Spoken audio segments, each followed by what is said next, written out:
Shalom, perkenalkan nama saya Jessica Binten Pasolang dari kelas Teologi B, Angkatan 22, dengan NIM 2020228953. Nah, pada kesempatan kali ini saya akan menjelaskan mengenai salah satu pemikiran tokoh hermeneutika yaitu Schleiermacher.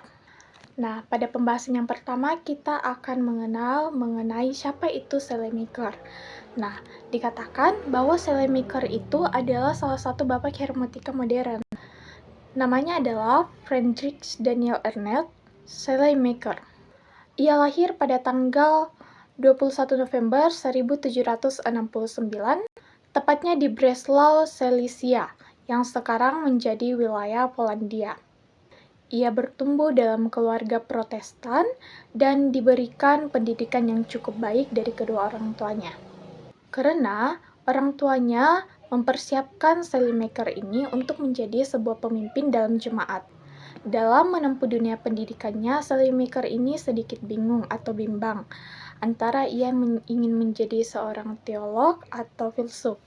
Sehingga pada akhirnya ia memutuskan untuk melanjutkan pendidikannya di Universitas Halle. Dalam menempuh dunia pendidikannya, ia banyak mengenal serta bergaul dengan para cendekiawan, serta para tokoh sastra romantik. Salah satunya adalah seorang filsuf Friedrich.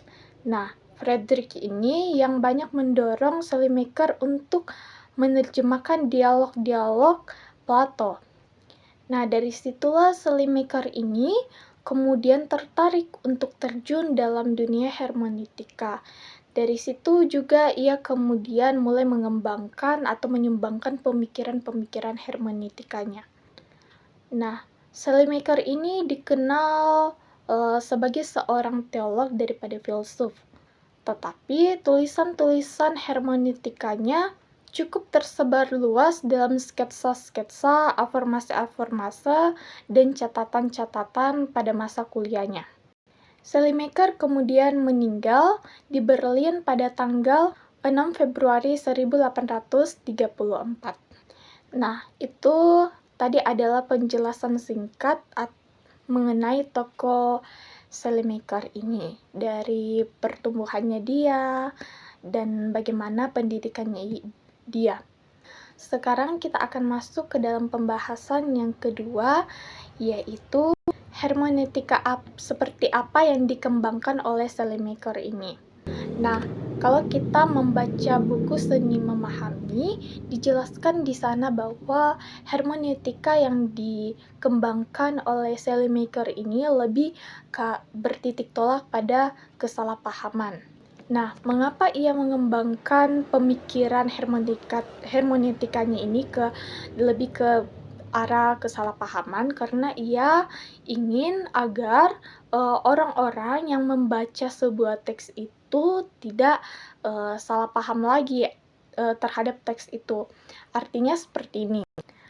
Banyak orang atau pembaca ketika membaca sebuah teks itu tidak menangkap maksud dari penulis teks tersebut, sehingga Schleiermacher ini mengembangkan hermeneutikanya ini kepada pemahaman seperti itu, sehingga para pembaca ketika membaca sebuah teks dapat memahami teks tersebut.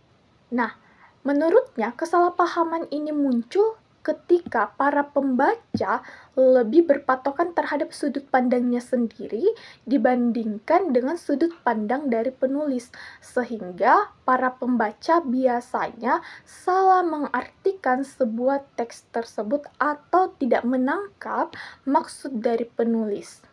Untuk itu, Schleiermacher dalam hermeneutikanya ini lebih ke arah memahami. Intinya bahwa pemikiran hermeneutika Schleiermacher ini lebih ke arah memahami, sehingga pembaca menemukan maksud asli dari penulis teks tersebut tanpa adanya prasangka. Pokok pemikiran yang dituangkan Schleiermacher yaitu memahami teks juga telah dituangkan oleh pendahulu-pendahulunya, yaitu Friedrich Hess dan Friedrich Engels. Nah, kedua tokoh tersebut berpendapat bahwa ketika ingin memahami sebuah teks itu, si penafsir harus masuk ke dalam dunia mental penulis. Nah, sebagaimana yang dikembangkan oleh Hans dan Wolff ini, mereka berpendapat bahwa hermeneutika itu mengkhususkan diri pada teks kuno, yang diartikan bahwa yang ditafsir atau yang dicoba untuk dipahami hanyalah sebuah teks-teks kuno, seperti kitab-kitab, sastra, dan teks-teks sejarah. Tetapi pada hermeneutika yang disumbangkan oleh Salamaker ini, ia berpendapat bahwa hermeneutika ini tidak dibatasi oleh teks-teks apa saja. Tetapi menurut Salamaker ini, semua teks itu bisa dipahami dan tidak hanya tergantung terhadap teks-teks khusus saja seperti yang tadi saya jelaskan, yaitu kitab-kitab, sastra, dan teks-teks sejarah. Nah, untuk memahami sebuah teks menurut Friedrich Schleiermacher, kita harus melihat apa makna yang terkandung dalam teks tersebut. Sederhananya seperti ini. Karena ini berbicara mengenai kritik sejarah atau kritik historis, jadi kita harus tahu unsur-unsur dalam sejarah. Nah, unsur-unsur dalam sejarah itu seperti apa? Tentunya unsur-unsur dalam sejarah itu seperti siapa penulisnya, kapan teks tersebut ditulis, di mana ditulis, dan untuk siapa teks itu ditulis atau siapa pembaca dari teks tersebut. Kita ambil contoh seperti kitab Matius, katakanlah kitab Matius. Nah, dalam penulisan kitab Matius pasti ada penulisnya, kapan kitab Matius tersebut ditulis, dan untuk siapa kitab Matius tersebut dibaca. Jadi untuk memahami sebuah teks tersebut, kita harus tahu unsur-unsur yang tadi. Nah, ketika kita sudah mengetahui unsur-unsur yang tadi, kita dapat mengerti dan memaknai suatu teks tersebut. Misalnya seperti ini. Kenapa teks tersebut menjelaskan tentang hal itu? Pasti ada alasannya. Dan pasti ada kepentingannya mengapa teks tersebut ditulis seperti itu. Misalnya kita ambil satu contoh mengenai teks atau tulisan aturan budak harus mematuhi atau menaati tuannya. Itu pasti dalam teks itu pasti ada background-nya, pasti ada latar belakangnya.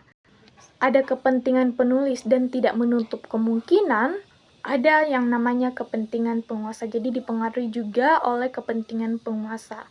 Nah, untuk memahami teks tersebut, penting sekali untuk memahami kritik sejarah. Nah, dalam kritik sejarah itu minimal ada 3 yang perlu kita ketahui. Yang pertama itu ada namanya sejarah dalam teks. Nah, sejarah dalam teks itu adalah apa yang diceritakan dalam teks tersebut. Misalnya seperti ceritanya Daud dan Goliat. Diceritakan di situ siapa itu Goliat. Dia adalah orang Filistin yang tingginya seperti raksasa dan sebagainya. Nah, yang kedua yaitu ada yang namanya sejarah dari teks.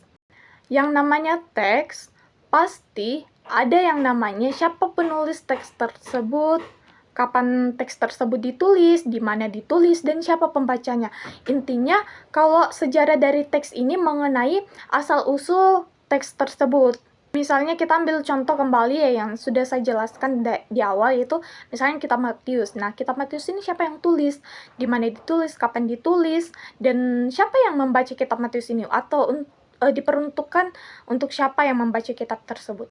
Lalu yang ketiga yaitu sejarah di luar teks. Nah, apa itu sejarah di luar teks? Jadi sejarah di luar teks ini adalah satu peristiwa yang tidak berkaitan dengan teks tersebut, tetapi ia berkaitan dengan apa yang terjadi di luar teks tersebut. Misalnya kita ambil contoh, ada seorang penulis menulis sebuah buku, dan pada saat ia menulis buku tersebut sedang terjadi kemarau, sedang terjadi pemberontakan, sedang terjadi perang. Nah, itu kan tidak ada hubungannya dengan apa yang ditulis oleh orang tersebut, teks yang ditulis orang tersebut, tetapi berhubungan dalam kondisi luarnya. Makanya disebut sejarah di luar teks. Yang artinya sejarah atau kondisi yang terjadi di luar teks tersebut, atau kondisi yang terjadi pada saat teks tersebut ditulis, yang tidak terkait langsung oleh penulis tersebut. Intinya adalah untuk memahami sebuah teks itu, menurut Sallymaker, itu kita harus terjun dalam dunia penulis. Kita tahu unsur-unsurnya, bagaimana teks itu ditulis, bagaimana kondisi penulis pada saat ia menulis teks tersebut, sehingga para pembaca dapat memahami teks tersebut, sehingga juga para pembaca tidak menangkap atau tidak salah mengartikan dari maksud penulis teks. Nah, itu saja yang dapat saya sampaikan mengenai pembahasan saya mengenai salah satu tokoh hermeneutik yaitu Sallymaker. Mungkin dalam pembahasan ini banyak kekurangannya dan beberapa yang mungkin perlu diperbaiki. Itu saja dari saya. Sekian dan terima kasih.